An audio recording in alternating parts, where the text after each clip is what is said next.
Good morning, everybody. Hello. Welcome. It is 9 o'clock where I'm at least. I don't know what time it is for you guys, but welcome. 9 o'clock in the morning for me. This is Friday. I always do these streams on Friday and I kind of love them because it's just very much like we just need a break. Everybody had a crazy week, and it is time for us to just like sit and have some fun together, especially if you're in marketing or if you do a lot of stuff in marketing, or if you just really enjoy like random people talking on the internet. This is a great way to do it. So today, I am super excited. I am going to go over one of like the most, I don't know, what do you call it? Like the most asked questions that I typically get from anybody who wants to learn paid advertising or how to apply psychology to paid advertising. This is the training for you. So this is actually a strategy that I've been using for many years. I've adapted it, upgraded it, kind of just continuously improved upon it as we go along. But this is how to write scroll stopping ad headlines, specifically using two tools, ChatGPT, because we're all about AI these days, and Thesaurus. So if you're sitting here going like, that's weird. Why the hell would you be using Thesaurus? Thank you, Carson. I'm pumped for this too. I'm sitting over here like I feel bad. Like I feel like I should be using some like super fancy like AI based tool. But Sarah's kind of an old school marketer, and I'm just like, you know what? I don't even know if we need all of the AI tools that we're told that we need to be using these days. I do a lot of really good work just with Chat Thesaurus. So let's dive into it, shall we? This is like my favorite thing ever. Let me do the usual. Let me share my screen. This one in particular, like I said, I have been using this strategy for a very long time. I use it for a lot of different brands, and a lot of people continuously use it for the last like 3 to 4 years. And this one it never stops for me. So we are going to talk about how to write scroll stopping ad headlines using ChatGPT and Thesaurus. So here we go. Let's dive in. All right. To start, I think it's pretty important that we all kind of start with kind of a baseline foundation, because when it comes to running ads for your business, whether you're in e-com or D2C or SaaS or like whatever you do, typically when I hear people talk about like using a creative strategy, this is what they're talking about, which is this kind of flywheel here, right? So we start with the research phase. We go into ideation. So we try and figure out what kind of an ad are we actually running. We'll do some production on that ad, obviously, and make it become like a real thing. We'll do some evaluation of what happened, and then we'll just iterate and continuously, go forward from there. Oh no. Can you see it? Oh no. Is it not playing for everybody? Comment and tell me if you cannot see the actual presentation, because if you can't, then it'll be sad. So if you can't see it, let me know. Also, this is recorded. So if you'd like to go later on YouTube, you can always watch it. All right. So this is typically what we see from a creative strategy standpoint. That bothers me like a tiny bit, predominantly because the creative strategy that we usually have in place for paid advertising or for any kind of ad we're running is running in these types of ecosystems. So we're taking an ad that we've generated outside of Facebook, Instagram, TikTok, YouTube, whatever it is, and we're putting it inside a platform where there's tons of stuff to distract, right? So this is the toughest part about paid advertising, is that we have to basically take what we created in a vacuum and make it work in a very noisy environment, which is very difficult these days because it's getting noisier and noisier as we go along, mostly because of AI. So how do we solve for this, right? So we have an ad that we've created, that we've done a lot of research on, that we're sure is going to actually make it impact and work in our ecosystem. How do we know, though, when it's compared to all the other ads, that it's going to work incredibly well? This is the reason why I don't love creative strategy as it sits right now. So if you're building creative strategies for brands, or if you're trying to figure out what's our strategy for our ads for your particular brand, I don't love that model because it doesn't take into account one specific thing, right? So we ask ourselves, how do we develop a good creative strategy? This is usually what we're trying to focus on when we go into headline writing. What's the strategy for this particular ad? I would like to propose that we should not be asking this question. We should actually be asking ourselves, how do we build strategy into each and every ad we create? So it's not about the full strategy. It's about the ad strategy, one specific ad. How do we build strategy into that? So I want to walk you through this. And we're going to start with a little bit of brain knowledge, because I think it's really important to understand how the brain actually processes information, right? How does the brain actually look at content on paid advertising? This is pretty important for any marketer to know, but if you're running ads for yourself, this is important to know too. So this is kind of how the brain works. 95% of our processing power actually comes from the subconscious mind, right? So this is the very reactive one. It's the emotional one. It's a very old brain. It's the one that typically processes things incredibly quickly, and it's running in the background all the time. It's processing things even though you don't know that it's processing. 95% of the decisions that you make on a daily basis as a human are coming from this part of the brain. 5% of the decisions you make are coming from the conscious mind. This is the one that's very calculated. It's very mathematical. It looks and weighs at all the options, very logical mind, right? That's what the conscious is. Now, since most of your decisions are being made emotionally and basically automatically without you knowing they're happening, this is an interesting part when it comes to like placing an ad inside an ad account, because all the subconscious is built to do is record, right? So your subconscious takes in all the information that you see on a daily basis and just sits there and holds it. Everything you touch, everything you smell, everything that you kind of walk by. Marketing to Mind States. Yes, thank you, Daniel. Everything that you guys experience. I love that book. Go read Marketing to Mind States if you haven't read it. It's so good. Everything that you guys are touching and smelling and seeing and experiencing on a daily basis is being recorded in the subconscious mind. The reason it's doing this is because it's taking that information and making a background judgment call as to whether or not that information is important enough to stop on. If it sees something that's important, it will make basically just like a message to your conscious mind and says, okay, go ahead and stop. This is important. Let's look at this and analyze this and see whether it's important enough to continue looking at. And that it's doing that for every single thing in your environment, including ads. This is really interesting. So say, for instance, you own a pizza place and you're running ads to try and get people to come in and buy pizza from you. They're scrolling. Maybe they haven't had breakfast that morning. Maybe their glucose is low. The subconscious mind will keep track of that, and it will send a message to the conscious mind as soon as it stops on your ad to stop. And that way you can get what you want. This is what's happening for every single ad you see, only you don't know it's happening. Brain is terrifying and also very interesting. Okay, so when it comes to running ads, then how do we use this as marketers so that we can kind of understand what do we need to put in place? How do I need to make an ad so that I can stop this subconscious processing? Because it all comes down to how well can I connect to the subconscious, the one that's actually in the driver's seat.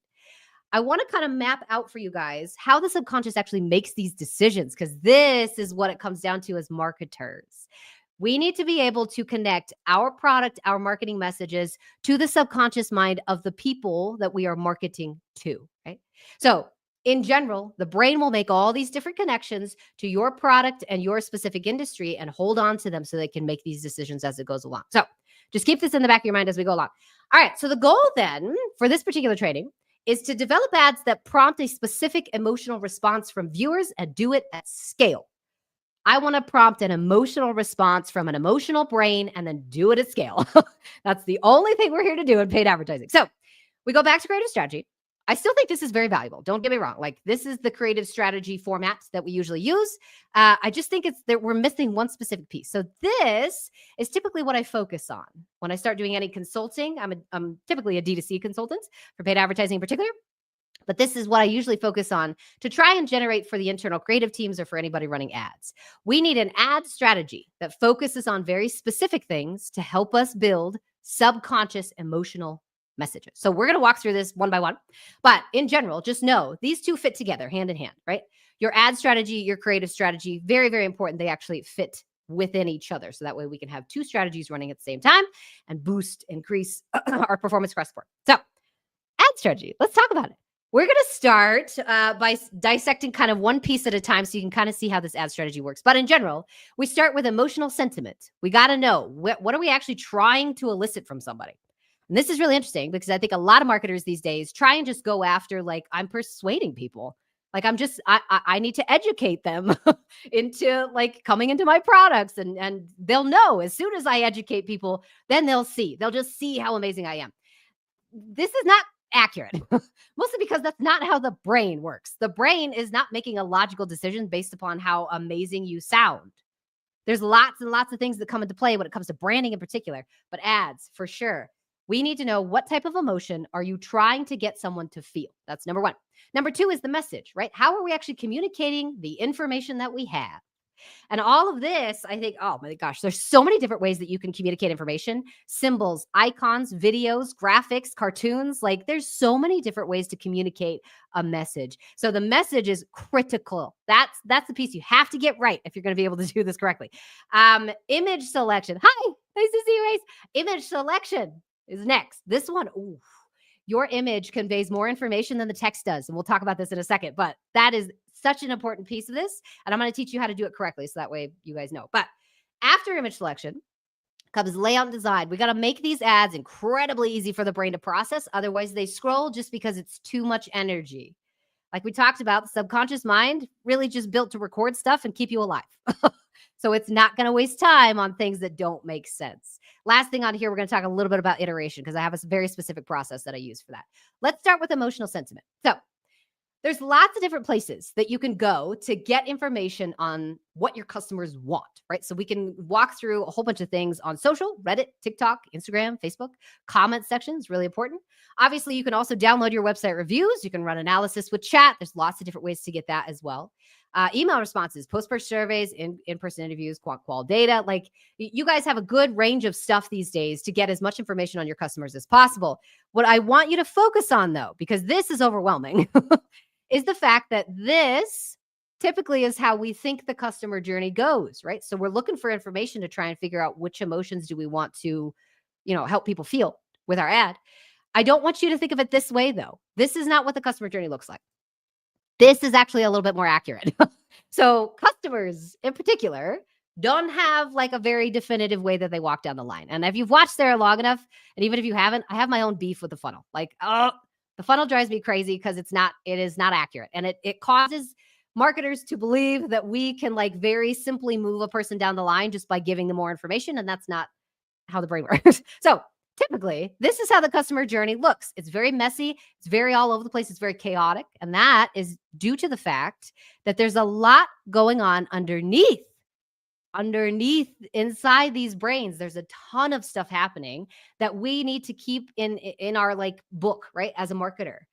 As you go through your life, you're going to create more and more experiences, right? So you start out as a baby, you have basically no experience about the world or people or what it is to like gain success or, find people in your life that you want to hang out with. As you grow up though, you gain more and more experience, which means you have more and more programming underneath to teach you what things to pay attention to and what things to leave. Now, I'm going to dive in a little bit to parenting. This sounds a little weird, but like parenting and marketing is pretty dang important. Right now, every Gen Zer on the planet is being raised by a millennial.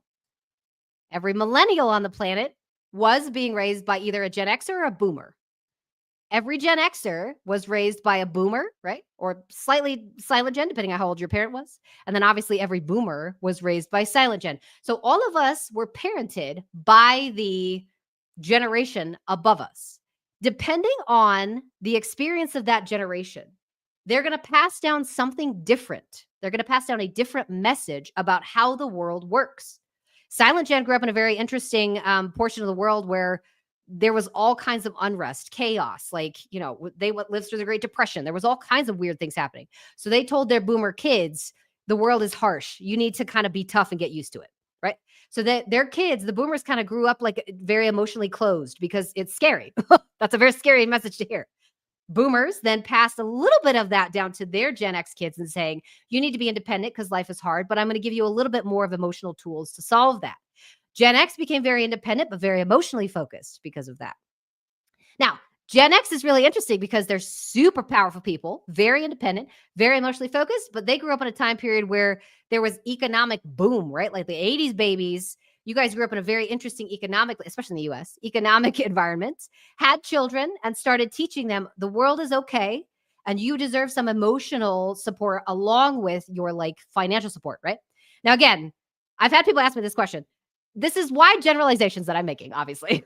Not everybody is going to fall into these very specific buckets, but in general, this is how the behavior is starting to kind of come out for these generations. Millennials were the first generation to hear you are emotionally validated, right? Your emotions are okay, and everything you feel is something that needs to be addressed and validated. So millennials are interesting because their behavior completely changed. Their consumption behavior is different. What they want in life is different. They're often the people that are not having children. They're not purchasing houses. They're just behaving very differently than any other generation. And now they're raising Gen Z. Gen Z is hearing a very, very different message, which is like, the world is your freaking oyster. You have AI. Like, you guys could create a movie today if you really wanted to. You guys have basically open world access. So I don't know what Gen Z is going to do, but they're a very interesting generation because they're emotionally validated, very stable, and they have access to basically everything that they could possibly want in life. So, as marketers, keep this in mind that all of this programming is running underneath the system. So if you're a millennial and you're out there shopping, you're constantly having this message from your Gen X or boomer parent that says you are validated. Everything that you want in life can be accessed to you. Like, you are an important part of society. For Gen Xers, they have this underlying undercurrent that says you're very independent, you're very unique, you're a strong person, and you can get what you want in life, right? So every generation has this running in the background. Now, I stop on that just because I think it's very important for us to realize our marketing has to change depending on who we're going after. So this, and this is the reason why I love that somebody brought up marketing to mind states. This is a model that was built by Will Leach. He's a behavior scientist. He's an economist. Been doing this for about 25 years. His model studied these types of things when it comes to like consumption in particular. So he found about 9 different emotions that these generations walk through as they're going through the purchasing process. So we can go deep in these if you guys want to learn more about them, but belonging, achievement, competence, engagement, empowerment, esteem, autonomy, nurturance, and security are the 9 that he has identified as being a very, very key emotional player in the purchasing process. So we are going to walk through how these actually work when it comes to what you're actually going through in life, right? So say you have a customer that's in nurturance mode, right? They have this emotion activated, but it's nurturance towards their children. They're feeling like they want to nurture their children. They might do something like sign them up for karate. Now, if that nurturance feeling is directed towards somebody else, say their wife or your spouse, your partner, whoever it is, they might buy her something that she's into, right? Consumption behavior changes. He wants to nurture his partner, so he buys her a plant because maybe she's into plants. I don't know, right? It changes again, though, if the nurturance is directed inward. If he wants to nurture himself, he might buy like golf clubs or cooking stuff or knitting. I don't know, whatever this guy is into, right? Now, this is really interesting because same emotion directed in different pathways changes what you buy entirely. So marketing, as much as we want it to, does not come down to persuasion. You're not persuading anybody of anything. I have to get that down out of my soul. We are not persuading people to do much of anything. Now, you might be in right time, right place. That's a very different conversation. And your message might be very well attuned to what this person wants in life, but we're not really teaching people or educating or persuading them to come buy from us. This all comes down to, was I in the right time, in the right place, right when their nurturance need was highest? So it's emotional pressure is technically what gets people to buy. So let's go back to these emotions. Say, for instance, we're trying to identify which one of these emotions do we need to put into our headlines then, right? Because we're trying to write headlines that will elicit that emotional response. Let's say, for instance, we have a nurturance-focused customer, meaning we have a product that a customer probably would want to like help, I don't know, to like nurture more people in their life, right? So we're pretty sure people just want that piece of our brand. Next, we'll go into, after we've identified kind of the emotion that we want to pull out, next, we're going to go into the message, right? So we have to actually create a message that's going to help us help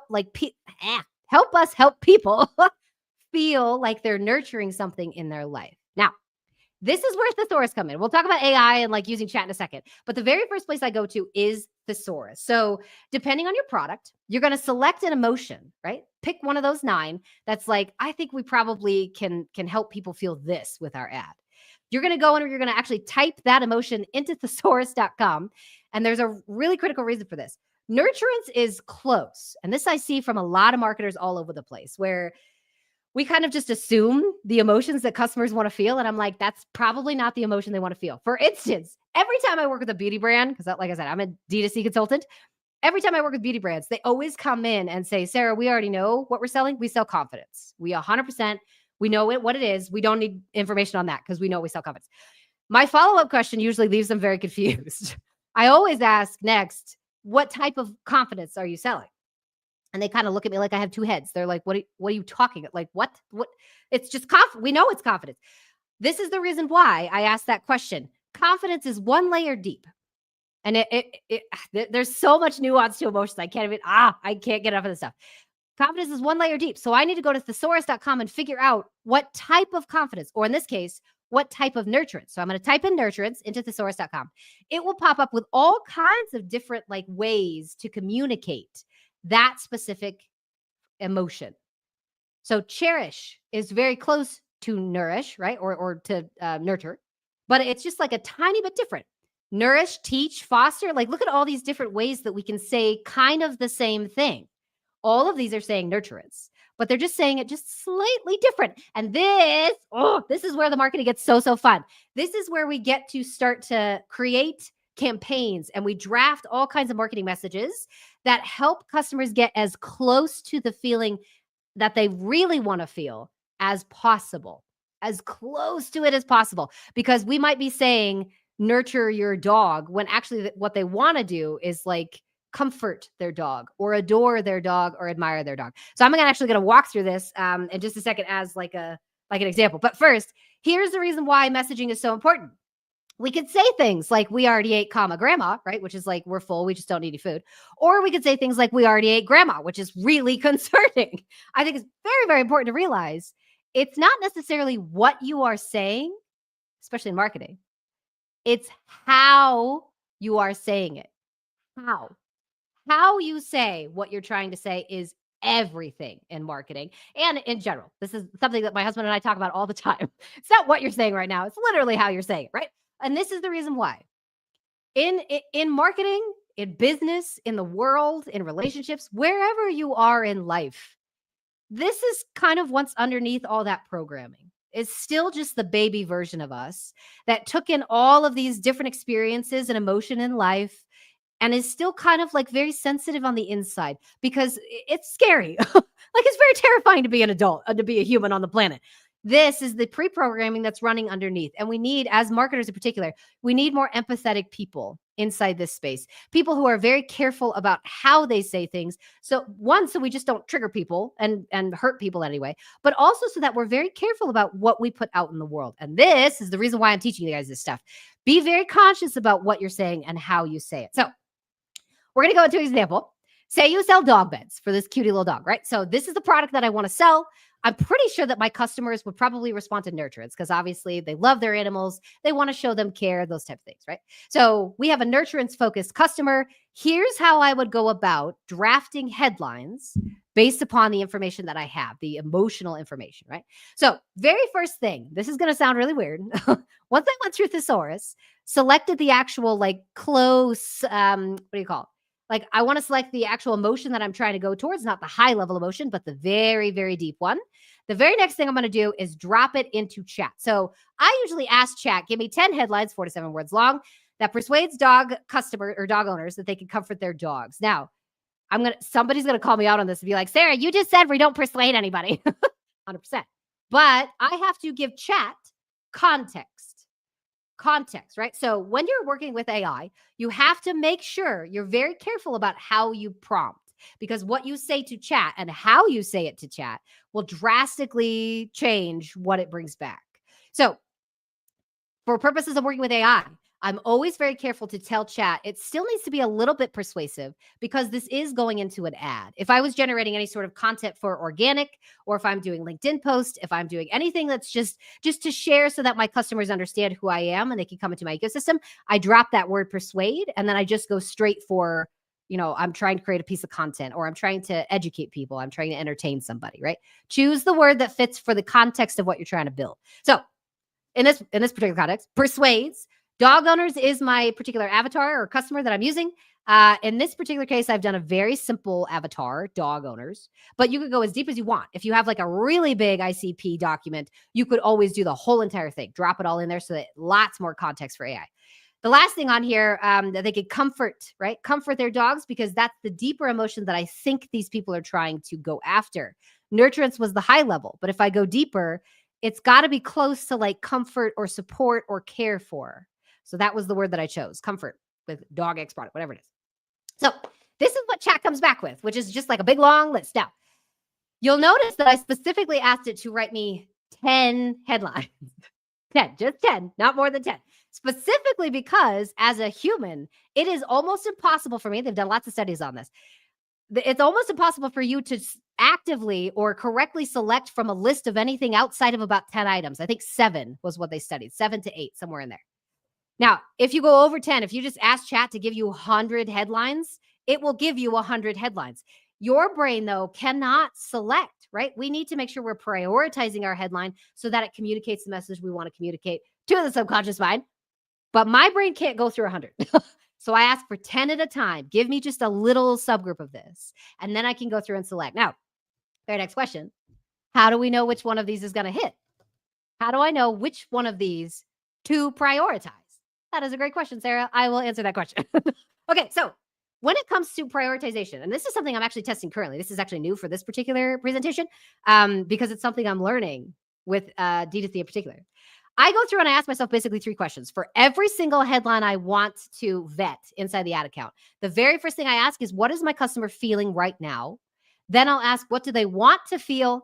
And the last one, which I think is actually the most critical piece, what feeling would they have directly after that? So what do they want to feel? And then what do they feel after that feeling? This is the piece that I think we've been missing in marketing for a long time. What feeling are they actually trying to get to that's consistent, daily, sustainable, consistent emotion? Which one is that? So in this particular case, if I'm marketing this dog bed towards a nurturance-focused customer, number 1, they're probably feeling anxious about their dog's health. Maybe they have an old dog, right? That's just like, he's really getting old. His joints are hurting him. He's just not as fast or like up on his feet as much as he was. I'm worried. I'm worried about this old guy, right?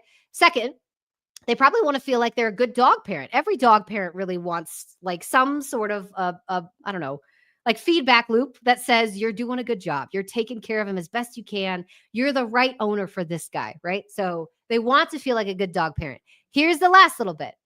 Once they feel like they're a good dog parent, they'll finally feel relief that they are doing something right, and possibly relief for their animal. They want to see on a daily basis that their dog looks more relaxed. That's what they're actually trying to get to, not this part. This is just like step 1 in the emotional like ladder. This, though, once they feel like they're a good dog parent, then they'll just feel relieved on a daily basis. I'm a good dog parent. I'm a good dog parent. I'm a good dog parent. So out of all of these headlines, then the one that I'm going to choose is the one that gets them closer to the consistent emotion that they're trying to feel, the daily one, which is this guy. Your dog deserves relief, so you can see the relief on a daily basis. We get closest to that core emotion. It hits every time. Okay, here we go. Here we go. The second piece of this. So don't ever take what chat gives you and just run it. Please, dear God. Do not ever take what chat gives you in the AI and just be like, cool, I got it now. This is going to be great. I'm going to go ahead and run this and I'm going to make $1 million. Take it and actually work with it a little bit. You got to kind of like massage the messaging, if that makes sense. Because at this point, this particular like phrase of like your dog deserves real relief will probably do okay, but I'd rather inject more emotion into it because you want to dial up the emotional intensity. And if you don't know how to do that, I can teach you, but you have to dial up the emotional intensity because it's going into a platform where the emotional intensity is incredibly high all the time. So I usually go through, I have a list of like 67 different modifiers that I use for chat. And I will ask chat, write me 10 more headlines, right? Still in that same fences, 4 to 7 words long, because I want to make it pretty succinct, that are similar to the headline I chose. Your dog deserves relief. Right here is where I add in all of these different modifiers. I'll go through with chat and work one at a time and just say, add in more story, add in more humor, make it polarizing, make it educational, make it entertaining. I'll go through and just ask chat, can you change like the way you're communicating this so that we can get a little bit closer and a little bit more intense with the emotion? So look at what chat came back for you. This was so fascinating. First one, unconditional love deserves unconditional comfort. Oh my God. I would run that today. That hits me right in the feels. And I'm like, oh, I'd buy this dog bed right now. I don't even have a dog that would fit that, but I would love to buy it. Okay, second one, humor. This is hilarious. For real, your dog deserves this. If you're the type of brand that loves humor and wants to run it more often, run this. Run it, run it, run it. Oh my God. Okay, polarization, or what we call like contrarianism, right? Stop being a cat person and give your dog the real thing. I laughed at this for like 10 minutes. It was unreal. I think this is hilarious, and I would 100% run this in an ad account today. Education on here, pet owners everywhere are switching to this dog bed, and then entertainment like fur therapy, but for them. Like this is so much closer to the emotion that I actually want to communicate. And it just, it hits so much harder and goes so much farther. So this in particular, the story modifiers are what tell chat how Don't just give chat, okay, I need you to communicate this message. The next thing you need to tell chat is, how do you want it communicated? Critical in here. So for this particular one, just because it made me laugh, we're going to use "For real, your dog deserves this." This is the headline now that we're going to put into an ad.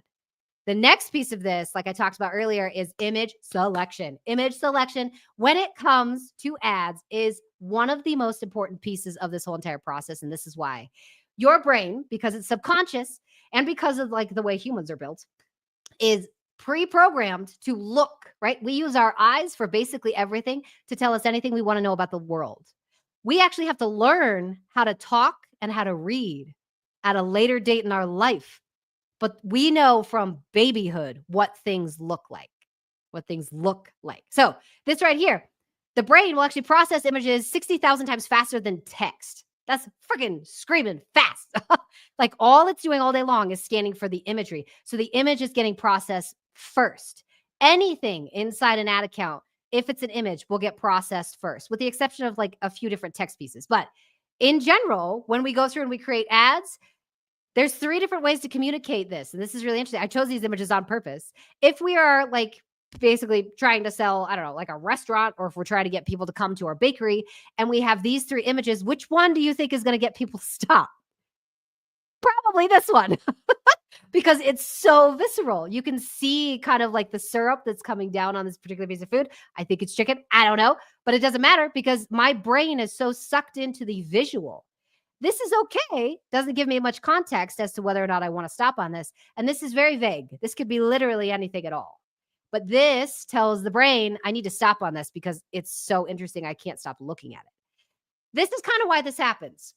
If you notice in your ad account, right, that like, man, sometimes our ads hit and sometimes they don't. Even if we do really, really good work and we've got a lot of research in there, we put a ton of effort into it, it should be working. Why isn't it working?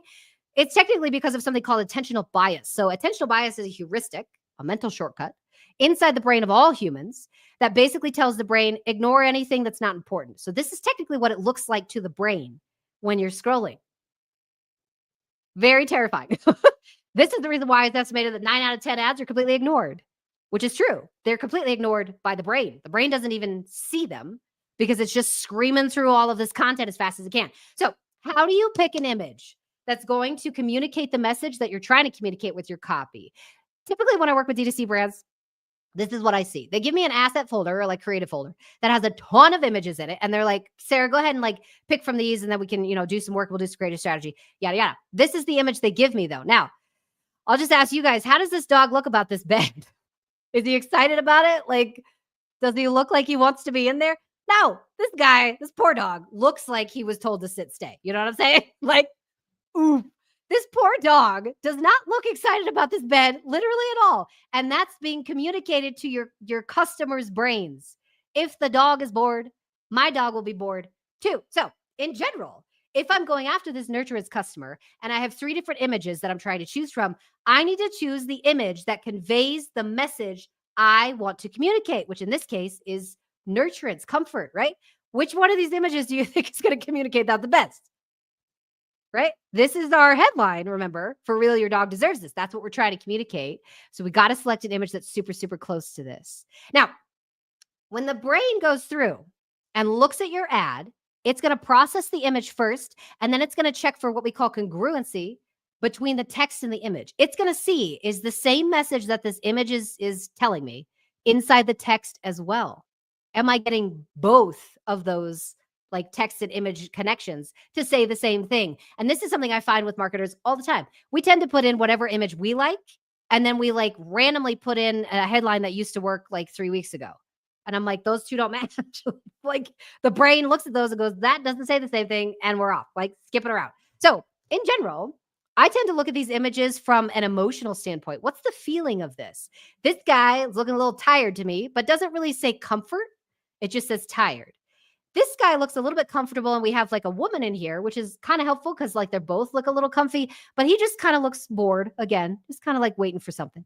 This guy, that guy looks like he's in the lap of freaking luxury, and now I want this dog bed. So this is the image we're going to choose because it communicates the emotional message the best. This is how we do this. Okay, so moving right along here. Now we go into layout and design. We've gone through quite a lot. when we go through and generating these headlines, right? So we've generated a headline that's going to communicate the message. We've gone through the emotional sentiment. We have the message nailed down. We have the image selection nailed down. And now we need the actual design part. And this is something that I'm actively like trying to help people understand. The design is pretty much everything, right? So this is what we're working with. We have an image, and then for real, your dog deserves this. How do we match these together so this headline will hit the best when it gets scrolled past, if that makes sense?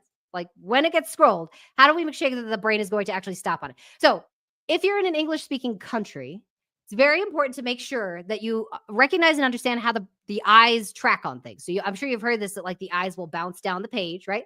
In a Z format or in an F format. That's typically because we've learned how to read that way. The English language goes from left to right, top to bottom. It is different if you're in a different country, obviously. Like if you speak Mandarin or any other language that doesn't follow that format, you're going to have to lay it out just slightly differently so it's easy for the brain to process. This is controlling for something called cognitive load. So I'll show you what this looks like. This was an ad that I built for Yiddy. I think I worked for them like 3 years ago.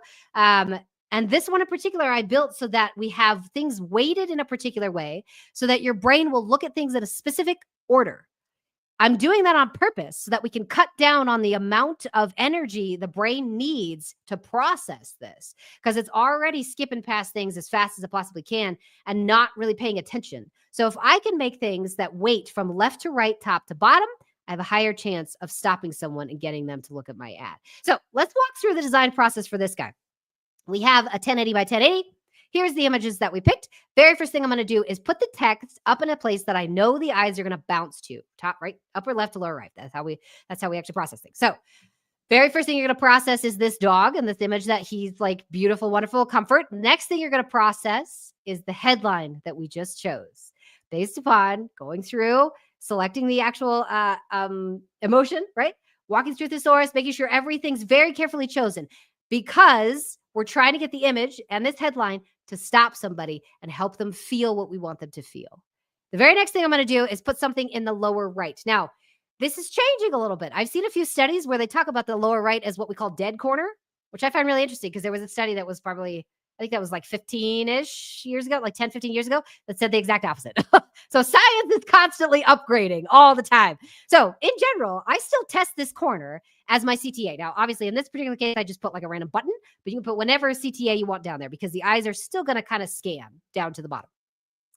This is really interesting. Now, this study, and I need to go back and find the actual link for it, looking for a study on specifically where to place logos, and this tends to be where the logo should be placed if you want to increase conversions. I found a study that was talking about 81% higher conversion rate if the logo was in the lower left, which I was like, that is the most bonkers thing I've ever heard. But from what I've done, like testing wise, this tends to work pretty well if your logo is down, if you're going to put your logo on there. The last thing I'm going to do is I'm going to pair my headline with something that's going to back up the information that I'm trying to convey. So I chose a very specific quote or testimonial that communicates the same exact message, right? Tug was in love from day one. I don't want to choose like a quote or anything that just says like, we love this dog bed, because it doesn't really communicate the same vibe. As you can see, Sarah's really ridiculous about this stuff. And I'm like, every little thing that you choose needs to be very carefully chosen. And it's because we're working with the subconscious brain. I'm trying so hard to get that brain to stop, because everything in this ad says one thing. Very, very straightforward. So this is our ad. We've now ran it. Everything's looking good. How do we iterate from this? The next piece of this, obviously, is like, okay, we got a winner. How do we make more of these? Now, when it comes to iteration, usually this is what I see. People take a winning ad and they just basically copy and paste it. But they're copying, pasting things inside the ad that they don't know will convert. And I find that really interesting. They're basically just saying, well, I think it's the dog in here, or I think it was probably the CTA, or maybe it was the copy, whatever else it is. I don't typically run this way, mostly because I don't like to guess. It freaks me out. So typically when we go through and I see people do iterations, it looks a lot like this. We'll take the original and we'll basically just duplicate elements. We duplicate color, or we will duplicate the quote. We'll duplicate the logo. We'll try and duplicate maybe like the lighting. Like we're just kind of like randomly testing things. this is how I like to test if you're going to do iterations. So first step, I like to build emotional nuances into statics first. One, because they're dirt cheap to run, and two, because they're dirt cheap to make. I like cheap. I don't like spending money. It freaks me out. So I like to run all of my ads into statics first, and then I will go through and iterate any sort of winners, any core message winners into like GIFs, anything that's movable, right? Now, this is interesting because what I'm basically trying to do is get one core message to hit. When you iterate that into something that moves, a GIF, a carousel, whatever it is, very, very important that you keep the core message the same. Don't change the message. Just change the format, right? Because the message very clearly worked for your audience. All I want to do then is change the how. Just change the how, the actual formatting of it, and you'll be able to see whether that message holds up. If you have a static and a GIF that are both working and it's, man, we're just crushing with this, the next piece is go to UGC, to Pro Video, to like Founder, whatever it is, right? I don't go to expensive types of content anymore until I know for sure that that particular core message is going to hit. So statics, then some sort of an animated version like a GIF or something, and then UGC. That's typically how I test. So what this looks like. This was a brand that I ran for a couple years, $1 Billion Beauty. This was one specific headline that I generated using the exact format that I just showed you. Buy once, refill for life. Very, very easy for their audience. This one crushed for a very, very long time. This was the iteration. Now, this was basically just like, I just wanted one thing to move to see and test whether or not that particular core message would hold up. Now, interestingly enough, this ad did not do as well as the static did. It did okay, but not up to benchmark. So then we ended up doing this.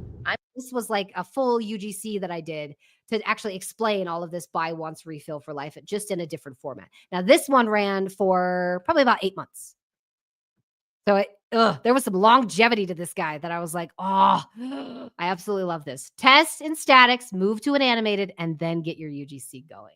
So I want to show you some case studies because I have some brands that have been running. I'm never going back to my messy makeup bag ever again. And it's all thanks to the $1 Billion Box from $1 Billion Beauty. Ordering from the website was so easy. And I was love about that I can get all my makeup in one place. $25. And then after that, it dropped I am about absolutely $15. obsessed So with their palettes. this on this particular ad, the reason why this one ran so well because it was very, very efficient. And and in general, it communicated that core message just so incredibly well in the video that it was very easy for people to convert. Second ad here, Let Us Grow was one of the second brands that actually ran this system for. This ad right here, this Grow Together, was the ad that increased their ROI by 93%, which I was like, that is bonkers. So they were one of the brands that was like, we don't understand how to like communicate all this stuff to people so that they understand the value of our product. This is how. Emotion first. Emotion. This Grow Together, specifically with this Teach Them to Grow. Paired that together and it just crushed in the ad account, all off a static. Just one particular static. These guys, I freaking loved Hoplock. They let me test a ton of random psychology stuff for a long time. And they saw 30% reduction in CAC. So the lowest they saw in their account after running actually with this specific headline, Hopheads Unite, was a $74 CAC down from $188. So emotions work. Emotions work, guys. And it's really, really interesting when you start to use them because it's not the type of thing that just, it'll like peak and fatigue. Most of the ads that I run have longevity. One of the brands that I have has been running a core message that I wrote 4 years ago, and it's still working. I'm like, oh God, this stuff is crazy. All right. So I want to invite you guys to learn how to do this, obviously, because like this is the type of stuff that this is the only job I want to do. I just want to teach people all about psychology because it's so fascinating. So I created something this year called the Tether Lab. This is basically just a psychology-based community. Inside this lab, we have a ton of members going on so far, and there's so many interesting things that are coming out of this because inside this lab, you're going to get access to obviously all of the stuff that I just taught you today, but I have more, what's the word? I have like deeper psychology-based frameworks that are going to attach to problems that I see marketers have every day. So some of the frameworks that I have in here are going to teach you how to diagnose why your ads aren't working, even though they should have worked. I have another framework that's going to teach you guys how to actually identify which customer type you should be going after and how to speak to them so that they convert faster and cheaper. All of these are based off of psychology-based frameworks that actually exist outside, right? Like psychology, like models that we've known about for years, like self-discrepancy theory and 3 selves framework and valence and intensity framework. There's all kinds of psychology-based stuff that we just needed like application to be able to use. So I have a ton of stuff inside here if you guys want to join. I have 30 plug and play psychology tools that are already just ready to go. I'm trying to make this community basically as easy as possible because I've been in a lot of communities where it's like loaded with like 8 hours of content, and that's super lovely and nice. But I don't have 8 hours. I have 30 minutes. That's it. So most of my trainings are 30 minutes or less. And I also have, like I said, a lot of plug and play tools. Specifically, I've got prompts that are based on psychology that will take 2 different psychology concepts, plug them together. And then I have the prompt fully written out for you. So you can generate headlines, scripts, copy, all kinds of landing pages, emails, anything you guys need to create. I already have like the psychology based stuff plugged in there. I'm doing lives every single week to break down ads, to break down the psychology of how good brands get built so that you guys can understand, like, here's how the psychology actually applies to the brands that are doing the best in the industry. And then I also have one-on-one coaching available. So if you guys are like, I need someone to just take a look at what I'm doing and tell me which way to go, that's also included here. Most of the time, when I work one-on-one with brands, it costs somewhere in the range of like $1,200 plus to get on a call with me for basically like 60 minutes to 90 minutes, predominantly because it's taken me about 10 years to draft all this information in. I've been studying psychology for a very, very long time, but I wanted to make this specific community accessible because I've got so many marketer friends that want to learn this. So I have drafted this at $197 a month. And hopefully, if you guys want to join, there's some really, really interesting stuff happening in here. And we've got a lot of members that are so, so good and are trying to actively increase their skills in psychology because this is what it can do. If you guys have a basic understanding of psychology, this is the place for you. If you guys even have like a remote interest in psychology and applying it to advertising marketing, this is going to be the place for you. So, couple different bonuses on here too. I want to make sure that you're getting obviously like good results from day one because that's just good business practice. So for the first like 10 people that come into the community today, I'm going to give you guys a loom. So I usually go through and do like a landing page breakdown of everything that you're doing right psychology wise on your website. And then I could show you the different places that you're actually missing some opportunities to inject some heuristics or change some psychology inside your particular ecosystem so that you can basically just change the CRO over today and see good results. So secondary thing on here, like I said, is going to be that prompt library. So this one is chock full of all kinds of stuff.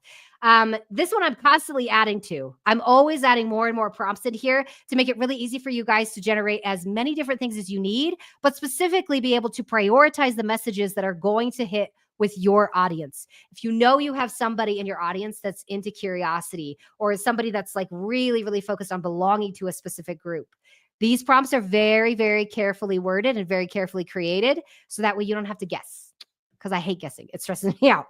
Last thing on here, this is a little bit of sneak peek of what's inside the actual classroom. This valence intensity model, like I said, help you diagnose why your ads aren't working and then help you solve it.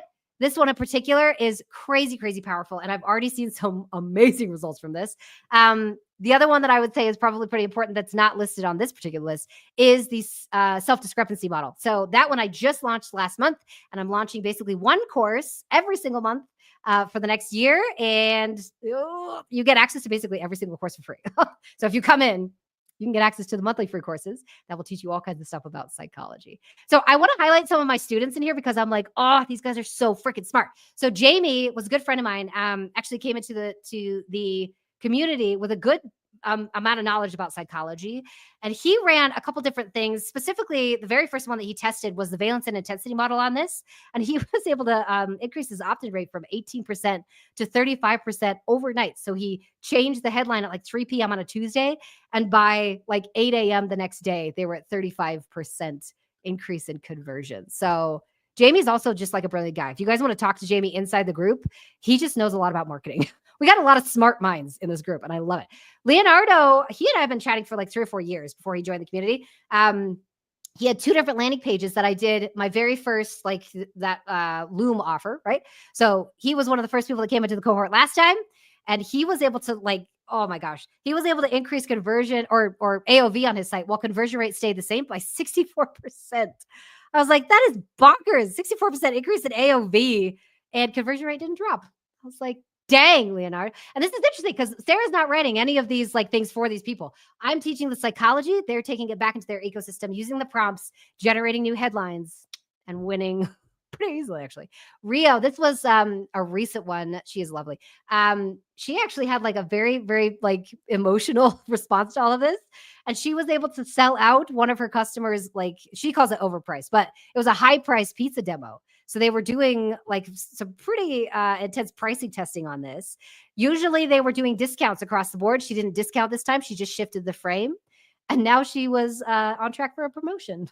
I was like, oh, that's so sweet. Like people, I think if you start to increase your skill set, and this is key on this, it's not just like fun for the brands. It's not like, just going to get you better results. There's some just cool stuff that you can do if you're more a psychology-based marketer. So I would love for you guys to join. It's such a cool experience to actually like open up community. This is the first time I've ever done this. I've been really just posting content on the internet for about 4 years just because it was interesting to me. I wasn't trying to build a business. I was just like, look at all these weird psychology things. But this is the first year where I'm like, I can't find any information on this stuff anywhere. And so I want to be able to give that to you guys, right? I want to be able to teach people what they need to know to increase their skill set as a marketer, but also just grow their brands easier because it's hard to be a marketer these days. And I think it's incredibly important to level up your skills without having to pay crap tons of money or take a ton of time to do it. So if you want to join, please, you can either go to the URL here, school.com Tether-Lab, or you can just scan this either way. Right now I think we're up to about 140 members, and each week we're kind of adding all these different things. Like I said, and it's becoming more of the place to go. I think if you really want to learn how to become a little bit more skilled outside of the AI, right? Because AI is going to amplify whatever skill set you have. But becoming more psychology focused is how you actually prompt the AI to do a better job. So if you want to join, please scan this or type in the URL. Come check us out. I am going to increase the price next week because I'm starting to get to the point where we're getting big enough that like I have to slow it down just a tiny bit because there's so many people that want to come in and I'm just like, I can't get to everybody's questions all the time. So I'm going to try really, really hard to make sure that this is always going to be affordable for everybody and so that we can include as many marketers as we can because if you're into psychology, I kind of just want you to come hang out with me. So thank you guys for your time today. I hope you had fun. I hope you learned something. This stuff is so incredibly interesting. I can't get enough. Please follow me. I am basically everywhere. Twitter and LinkedIn, YouTube. I am now on TikTok, which was difficult to get onto because I just don't know anything about TikTok. But in general, I'm teaching all of these concepts as many places as I can. Please come follow me. Check me out. Join the group.